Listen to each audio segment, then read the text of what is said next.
Welcome back to the deep dive. I was walking through Brussels a few months ago, and the architecture there is it's staggering. It really is. You have Yeah. these massive triumphal arches, the sprawling royal greenhouses at Laken that look like crystal palaces, and the grandeur of the Antwerp Central Station. A railroad cathedral. Exactly. Yeah. It feels like a city built by giants. And locally, the man responsible for a lot of that is still sometimes called the Builder King. It's a powerful nickname, isn't it? It conjures up images of, infrastructure, progress, a golden age. Yeah. But it's also a nickname that serves as a bit of a mask. Because if you take that same man and mention his name in the Democratic Republic of the Congo, you aren't talking about a builder. You're talking about a ghost.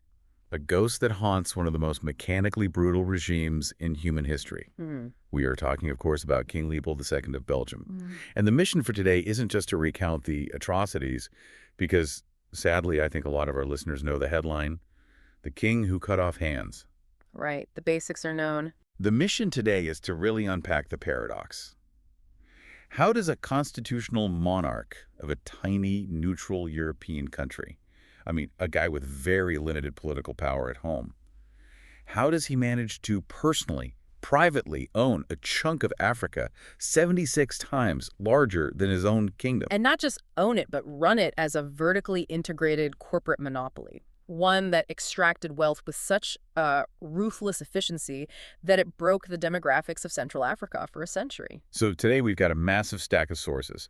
We're pulling from his personal correspondence, the breakdown of the Berlin Conference treaties, the famous Casement Report, and some really interesting modern economic papers that look at the long-term effects of the rubber terror. Yeah, those are fascinating. We're going to try to understand the machinery of this con, because that's really what it was, right? A geopolitical con job. It absolutely was. And to understand the con, you really have to understand the con artist. Because Leopold II wasn't, born a monster. He was born a very frustrated, very ambitious second son. Okay, so let's get into that backstory. He was born in 1835. And usually, second sons in royal families have a bit more freedom, maybe a military career. But Leopold's life took a sharp turn, and it happened early on. Right. He was never meant to be king. His older brother, Louis Philippe, was the heir apparent. But Louis Philippe died in infancy. So suddenly, Leopold is thrust into this position of immense pressure. And by all accounts, he wasn't exactly cuddled. His mother, Queen Louise, died when he was 15. So a teenager. Yeah. And the sources describe him as incredibly withdrawn. He had this long nose that he was very self-conscious about. He had a limp, and he was just socially awkward. He wasn't the guy working the room at the party. Not at all, no. He was the guy in the corner taking notes on everyone else's assets and his marriage. Well, that's a whole other tragedy. Marriage of a stableman and a nun. All right, that was the public joke. It was cruel, but pretty accurate. At 18, he marries Marie Henriette of Austria. Now, she was this vibrant, outdoorsy woman who absolutely loved horses. She practically lived in the stables. And Leopold was this stiff, indoor intellectual who just obsessed over maps and ledgers. They had absolutely nothing in common. It was a miserable match from day one. And the tragedy that really seems to seal his fate, or at least his psychological trajectory, happens in 1869. Yes. They had 3 daughters and 1 son, also named Leopold. The boy was everything, the future of the dynasty. But at age 9, he falls into a pond, catches pneumonia, and dies. And for a monarch in the 19th century, that isn't just a personal loss. It's a professional catastrophe. It's a disaster. It severed the direct male line. Leopold never had another legitimate son. And the sources say he became incredibly cold toward his daughters and his wife after that. You can't help but psychoanalyze that a bit. Well, you can't. And many historians argue that this is the moment where his ambition really shifted. He couldn't build a biological legacy, a dynasty, so he decided to build a material one. He needed something that couldn't die of pneumonia. And he decided that something was an empire. I was reading his letters from before he was even king, when he was just the Duke of Brabant. He was traveling all over India, China, Egypt, and he wasn't just sightseeing, he was shopping. He was shopping. Yeah. And he was incredibly jealous. He looked at the British Empire, the Dutch in the East Indies, and he felt that Belgium was just suffocating. He famously wrote to his brother, "The country must be strong, prosperous, therefore have colonies of her own, beautiful and calm. Beautiful and calm. It's so ironic given what he eventually created.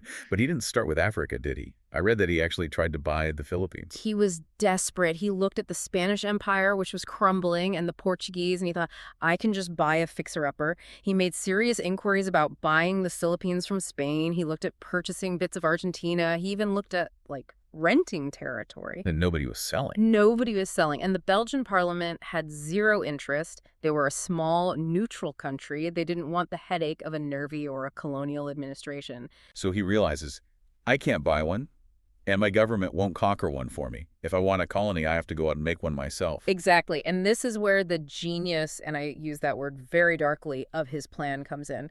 He realized that in the late 19th century, you couldn't just invade somewhere without the other European powers getting angry. You needed a cover story. And enter the International African Society, which sounds like a very prestigious, NGO. And that was precisely the point. In 1876, he hosts this massive geographical conference in Brussels.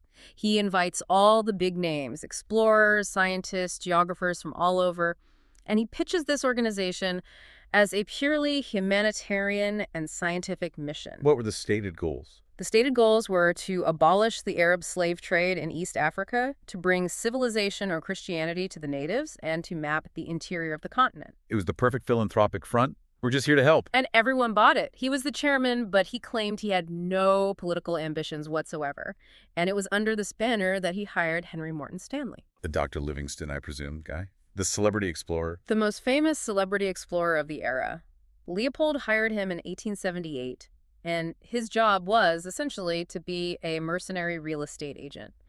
He sent Stanley up the Congo River to establish stations and, crucially, to sign treaties with local chiefs. I want to dig into these treaties because this is the legal bedrock of the whole catastrophe, isn't it? Mm-hmm. Stanley goes into these villages, meets with local leaders, and gets them to sign papers. But what were they actually signing? It was a total fraud. I mean, the chiefs often couldn't read the European languages the treaties were written in. Of course not. Stanley would use these chink tricks, like a battery that gave electric shocks or a magnifying glass to light cigars, to convince them he had magic. And in exchange for some cloth or brass wire or a bottle of gin, these chiefs were unknowingly signing over the sovereignty of their land. And not just the land. No, they were signing over the exclusive rights to all labor and all resources to Leopold's organization forever. And Stanley came back with over 450 of these so-called treaties. That's a lot of paperwork.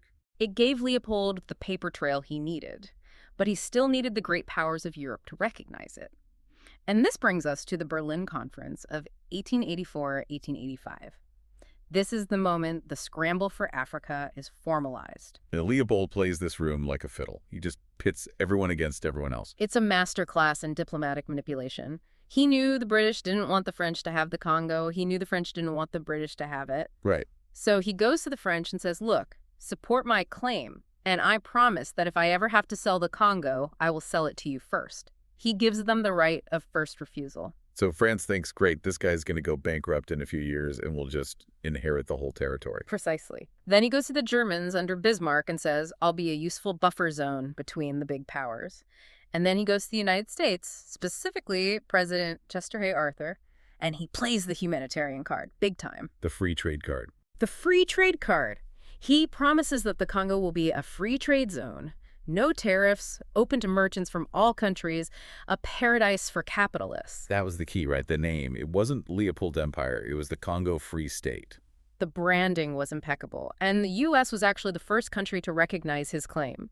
By the end of the conference, 14 European nations and the U.S. recognized Leopold II, not the Belgian government, but Leopold personally, as the sovereign of the Congo Free State. I just want to pause and let the scale of that sink in for a moment. A single man, a constitutional monarch in Europe, is given personal title to 2.3 million square kilometers of land in Africa. It's 76 times the size of Belgium. It's just, I can't wrap my head around it. It's unprecedented. He didn't have to answer to a parliament. He didn't have to answer to a constitution. In the Congo, he was an absolute monarch, God on earth. So he has the land. He has the international recognition. Now he has to make it pay. And initially, that wasn't going so well, was it? He was actually burning through his personal fortune. Oh, he was on the verge of bankruptcy. For the first few years, the main export was ivory. And ivory is valuable, sure, but it's heavy, it's hard to transport, and you only get it once per elephant. The cost of building the railway and maintaining the steamboats were eating him alive. He was borrowing money from the Belgian state just to keep the lights on. And then technology changes everything. In the 1890s, John Boyd Dunlop invents the pneumatic tire. And boom! Suddenly, the bicycle craze hits Europe and America. Then the automobile industry starts to rev up. The world needs rubber. And as luck would have it, the Central African rainforest is teeming with Landulphia owariensis wild rubber vines. Now, this distinction is really important. Wild rubber versus cultivated rubber. Because I think people imagine these neat rows of rubber trees like you'd see in a plantation in Southeast Asia. That is not what this was. Not at all. And that difference is the root of the terror. Cultivated rubber, the hevea trees, took years to grow, and Leopold didn't have years. He needed cash now. The Congo had wild vines that wound their way up giant trees hundreds of feet in the air. So how do you even harvest that? It's dangerous, exhausting work. You have to go deep into the jungle, find these vines, slash them, and then catch the sap. And the sap coagulates really quickly. Right. So often, the collectors had to smear the sap on their own bodies to dry it, then peel it off later, which would tear out all their hair and skin. It was miserable work. Nobody would do it voluntarily for the pittance Leopold was willing to pay. So the Free State stopped being free pretty quickly. Leopold issued a series of decrees that basically nationalized the entire territory. He declared that all vacant land belonged to the state. And since the Congolese legal concept of land ownership was about use, farming plots, village land, Leopold argued that the vast forests were vacant. Therefore, the rubber in the forests belonged to him. Exactly. So if a Congolese man gathered rubber and then tried to sell it to, say, a British merchant, he was now stealing from the king. And to enforce this monopoly and, to make people go into the forest, he created the Force Publique. The public force. This was his private mercenary army. The officers were white, mostly Belgians, but also some Scandinavians and Italians. Basically, any adventurer looking for a fat paycheck and no oversight. And the rank and file. The rank and file were African. And this is a particularly tragic layer of it all. Many of the soldiers were recruited by raiding villages, kidnapping children, and then raising them in Catholic mission schools to be soldiers. So they were completely cut off from their own cultures. Stripped of their identity and turned into instruments of the state, it was a machine designed to turn terror into rubber. And the mechanism for that was the quota system. Right. So each village was given a quota. A quota of rubber to bring in every 2 weeks. If the quota wasn't met, the consequences were medieval. The Force Publique would arrive armed with modern rifles and the shikut, a whip made of sun-dried hippopotamus hide that could flay a man to the bone. And the hostage-taking, that seems to have been standard operating procedure. It was systematic. The soldiers would enter a village, seize the women and children, and hold them in stockades, often in horrible conditions with little food or water. And they'd tell the men, if you want to see your wife and children again, you go into the forest and you don't come back until you have your 50 kilos of rubber. This must have just destroyed the local economy, the whole social fabric. If the men are in the forest hunting for vines and the women are being held hostage, nobody is farming. Nobody is hunting for food. Exactly. And this is why the death toll is so incredibly high. It wasn't just the direct executions. It was mass starvation. It was a complete collapse of the agricultural cycle. People were dying of famine and exhaustion. And disease, I imagine. Oh, absolutely. Because their immune systems were shot. Diseases like smallpox and sleeping sickness just ravaged the population. We have to talk about the hands. It is the defining, horrifying image of this entire regime.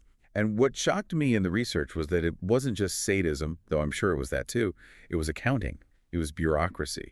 That's the banality of evil aspect of it. The cartridges, the bullets were imported from Europe. They cost money. Leopold's administration was paranoid that the soldiers were using the expensive bullets to hunt for food or maybe were selling them. So they issued a strict order. Every bullet fired must be accounted for. 1 bullet, 1 dead rebel. Right. And the proof of a kill was a severed right hand. So if a soldier fired at a fleeing villager and missed, or if he used a bullet to shoot a wild boar for dinner, he had a deficit in his ledger. He had to produce a hand to show his officer. So they would find a living person, a child, and cut off their hand to balance the books. Men, women, children, it didn't matter.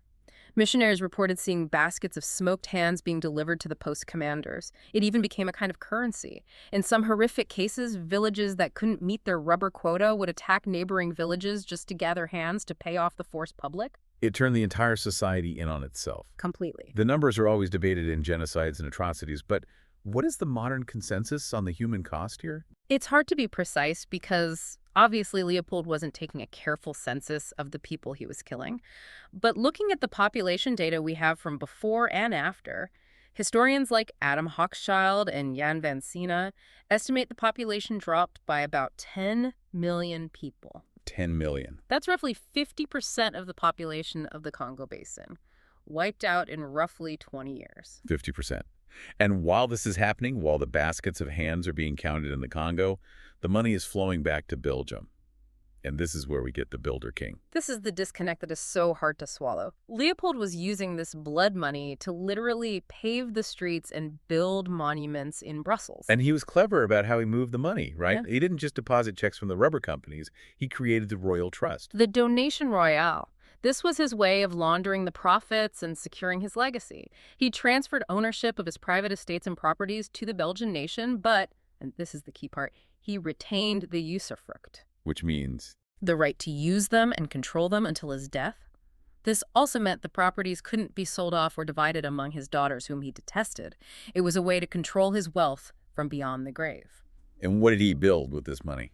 I mean, the list is extensive. The massive triumphal arch at the Cinquantenaire Park that was built to celebrate Belgian independence, but it was funded by Congolese slavery, the expansion of the royal palace at Laeken. The Japanese Tower and the Chinese Pavilion, too. Yes, these odd, exotic follies on the outskirts of Brussels. And of course, the Antwerp Central Station, often called the Railroad Cathedral, one of the most beautiful train stations in the world. It was finished in 1905, right at the peak of the Rubber Terror. So it effectively means that the tourist map of Brussels is a map of colonial exploitation. You can't separate the stones from the source of the money. You can't. And at the same time he was doing all this, he was playing the role of the benevolent constitutional monarch at home. In Belgium, his government was actually passing some progressive laws. They legalized trade unions. They passed laws restricting child labor in Belgian factories. Wait, so he's protecting Belgian children while enslaving and mutilating Congolese children? The compartmentalization is, frankly, psychopathic. He viewed Belgium as his family home, a place to be protected and improved. He viewed the Congo as his plantation, a thing to be harvested. He even invested heavily in building massive fortresses at Liège and Namur to protect Belgian neutrality against the Germans. He was obsessed with the safety of Belgium. But the secrets couldn't stay hidden forever. The world started to notice. And it really started with a shipping clerk in Antwerp, didn't it? Edie Morel. This is one of the great detective stories of modern history. Edmond de Morel was a British clerk working for a shipping line that had the monopoly on all Congo transport. So he saw the manifests. He saw the manifests. He was standing on the docks in Antwerp day after day watching the ships come and go, and he noticed a glaring anomaly. Where was it? He saw ships arriving from the Congo filled to the brim with incredibly valuable goods rubber and ivory and millions of francs worth. But when he looked at the manifest for what was being shipped back to the Congo, it wasn't trade goods, it wasn't cloth or tools or anything to pay for that rubber. It was guns, ammunition, and chains. And he just did the math. If nothing of value is going in and a fortune is coming out, Then the labor must be forced. It had to be slavery. Morel realized the whole Free State was a lie. He quit his job and launched the Congo Reform Association. He became a one-man media machine, publishing the West African Mail, dumping data and whistleblower accounts into the public sphere. and he wasn't alone. The literary world got involved in a huge way. Mark Twain, Joseph Conrad, Arthur Conan Doyle. It was the first major international human rights campaign of the 20th century. And the Kodak camera played a huge role here. Missionaries like Alice Seeley Harris took photos. Oh, the photos are just unforgettable. There's one famous photo, you've probably seen it, of a man named Nasala looking at the severed hand and foot of his 5-year-old daughter, who was killed because his village failed to meet its rubber quota. That photo changed everything. You couldn't deny it when you saw the grief on that man's face. Right, and Morel projected these photos on huge screens in lecture halls across Britain and America. It made the abstraction of imperialism completely visceral. Leopold tried to fight back, though. He poured millions into a propaganda war. He bribed journalists. Bribed newspaper editors in Paris and Germany. He sent lobbyists to Washington, D.C. to smear Morel. He even tried to use a sort of celebrity influencer strategy, didn't he? He did. He sponsored an American author named Mae French Sheldon to take a luxury tour of the Congo. She traveled on his private steamboats, she drank champagne with the Force Publique officers, and then she came back and wrote glowing articles about how happy and civilized everyone was. A completely staged Potemkin village tour. Total propaganda. But the Casement report was the real nail in the coffin. Roger Casement. He was the British consul. Right. He traveled deep into the interior in 1903, not on Leopold's boats, but renting a missionary steam launch. He interviewed the refugees, he saw the mutilated bodies. His report was official, it was detailed, and it was absolutely damning. The British government couldn't ignore it. And at the same time, Leopold's personal reputation in Belgium was just imploding. We mentioned he was unloved, but he became a laughingstock because of his love life. The Baroness de Vaughan, her real name was Caroline Lacroix. She was a 16-year-old French prostitute when Leopold, then 65, met her. 65 and 16, that is struck. He was completely infatuated. He bought her villas, gave her millions of francs, and they had 2 illegitimate sons. The Belgian public was scandalized, not so much by the genocide in Africa, sadly, but by the fact that their aging king was acting like a senile fool with a teenager. And there was a particularly brutal cartoon from that time involving their child. Yes, their second son was born with a deformed hand. A cartoonist drew Leopold holding the baby, surrounded by the spectral figures of Congolese victims holding up their stumps. The caption was, "Vengeance from on high." Wow. It showed that the public was finally starting to connect the domestic sin with the colonial sin. So the pressure becomes too much. Politically, everyone at home, the Catholics, the liberals, the socialists, everyone wants him out of the Congo business. Exactly. In 1908, the Belgian parliament finally acted. They forced Leopold to relinquish the Congo Free State to Belgium. But, and this is the real kicker, it wasn't a seizure, it was a purchase. They paid him to stop the genocide. Essentially, yes. The Belgian state assumed 110 million francs of debt that Leopold had racked up running the place, and then they agreed to pay him another 50 million francs personally as a mark of gratitude for his great sacrifices. Gratitude. That is just nauseating. He walked away one of the richest men in Europe, but he was bitter about it. He felt the country had stolen his personal property. And this leads to the final act that really brings us to the theme of memory. Just before the handover, he ordered the archives of the Congo Free State to be destroyed. He burned the evidence. For 8 days, the furnaces in the government offices in Brussels were burning, 247. The smoke hung over the district, and he allegedly told his aide, "I will give them my Congo, but they have no right to know what I did there." They have no right to know. He wanted to curate his own history. He wanted to be remembered as the builder, not the butcher. And for a very long time, he succeeded. He died a year later, in 1909. And while the crowds at his funeral procession booed, the state machinery quickly moved to rehabilitate his image. This is what some call the Great Forgetting. Exactly. In the 1930s, his nephew, King Albert Uel, started inaugurating statues of Leopold II all over Belgium. They rewrote the history books. For decades, Belgian schoolchildren were taught that Leopold II was a philanthropic genius who saved the Congo from Arab slavers and built up the country. And the violence. Completely erased. The archives were gone, so the state wrote its own truth. It wasn't until fairly recently, 1998 really, that the ghost came back in a big way. Adam Hochschild published King Leopold's Ghost. Now, he didn't discover new archives that Leopold had missed, but he took the work of earlier historians and the incredible first-person accounts of people like Morel and Casement, and he wove them into a narrative that became a global bestseller. It forced Belgium to look in the mirror in a way it hadn't before. And we saw the climax of that tension in 2020. We did. During the global Black Lives Matter protests following the murder of George Floyd, the anger in Belgium just crystallized around those statues. The statue in Antwerp was doused in red paint and set on fire so many times the city finally used a crane to take it away. And the current king, King Philippe, actually sent a letter to the Congolese president. He did. On the 60th anniversary of Congolese independence, he expressed his deepest regret for the acts of violence and cruelty committed during the colonial period. Now, legally, regret is very different from an apology. Oh, very different. An apology implies liability and opens the door to reparations. Regret is an emotional state, but it was still the first time a reigning Belgian monarch had acknowledged the suffering in any way. And yet, The debate continues. You still have people in Belgium, sometimes prominent politicians, who say, he built the country. He was a man of his time. And that excuse, a man of his time, is the one that always crumbles under scrutiny. Because Mark Twain was a man of his time, Roger Casement was a man of his time, the Belgian socialists who booed his funeral were men of their time. They all knew it was wrong then. Leopold wasn't acting according to the standards of the 19th century. He was violating them, and he knew it. That's why he burned the archives. He burned the archives because he knew history would judge him, and it has. It absolutely has. We're going to wrap up there. But as you walk through your own cities, look at the grand old buildings, look at the banks, the museums, the statues. Leopold tried to burn the evidence, but in a way, the evidence is actually standing right there in the skyline of Brussels. Makes you wonder, how many other monuments around the world are just beautiful tombstones for crimes we've all agreed to forget? That is a question worth digging into. Thanks for listening to The Deep Dive. We'll catch you next time.